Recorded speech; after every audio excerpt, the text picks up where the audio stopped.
સમાચારની શરૂઆત કરીએ। મહત્વના બ્રેકિંગ ન્યૂઝ આવી રહ્યા છે અમદાવાદથી। અમદાવાદમાં જે રીતે મજૂરના મોતનો મામલો સામે આવ્યો છે તેમાં હજુ કન્સ્ટ્રક્શન સાઇટ પર કેટલા મજૂરના આ રીતે મોત થશે અને મજૂરો હુમાયા કરશે।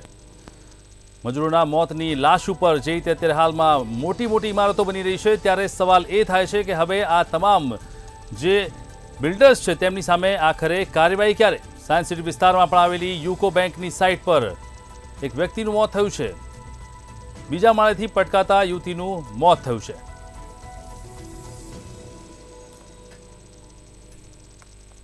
કોન્ટ્રાક્ટરના ભોગે લેવાયો છે શ્રમિકનો ભોગ। જે રીતે અત્યારે હાલમાં સમાચાર સામે આવી રહ્યા છે બીજા માળથી સાઇટ પરથી એક યુવતીનું મોત થયું છે ત્યારે સાઇટ પર કોઈપણ પ્રકારના સેફ્ટીના સાધનો ન હોવાનું સામે આવ્યું છે। એએમસી અને પોલીસ ક્યારે કરશે તપાસ ત્યારે આ પ્રશ્નો સામે આવી રહ્યા છે।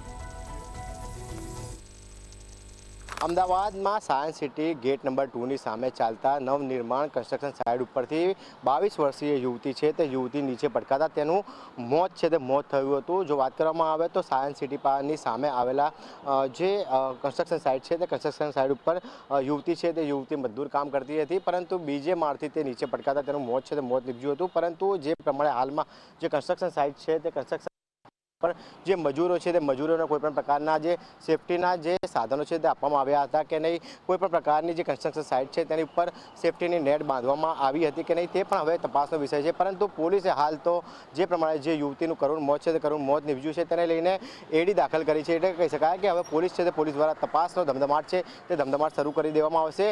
જો વાત કરવામાં આવે તો જે કોણ લોકો અંદર મજૂરો છે તે કામ કરતા હતા, સેફટીના જે સાધનો છે તે સાધનો આપવામાં આવ્યા હતા કે નહીં, સેફટીની નેટ છે તે નેટ બાંધવામાં આવી હતી કે નહીં તેને લઈને પણ પોલીસ દ્વારા જે તપાસ છે તે તપાસ કરવામાં આવશે। પરંતુ જે પ્રમાણે હાલમાં જે 22 વર્ષીય જે રાજસ્થાની યુવતીનું જે કરુણ મોત નીપજ્યું છે તેને લઈને ક્યાંક ને ક્યાંક જે કન્સ્ટ્રક્શન સાઇટના જે બિલ્ડરો છે અથવા તો કોન્ટ્રાક્ટર છે તેમની ઉપર પણ સવાલ છે તે સવાલ થઈ રહ્યા છે। કોઈપણ પ્રકારના જો સાધનો કે સેફટીના સાધનો છે તે આપવામાં આવ્યા હતા કે નહીં તેને લઈને પણ તપાસ છે તપાસ હાલમાં પોલીસ છે તે પોલીસ દ્વારા કરવામાં આવી રહી છે।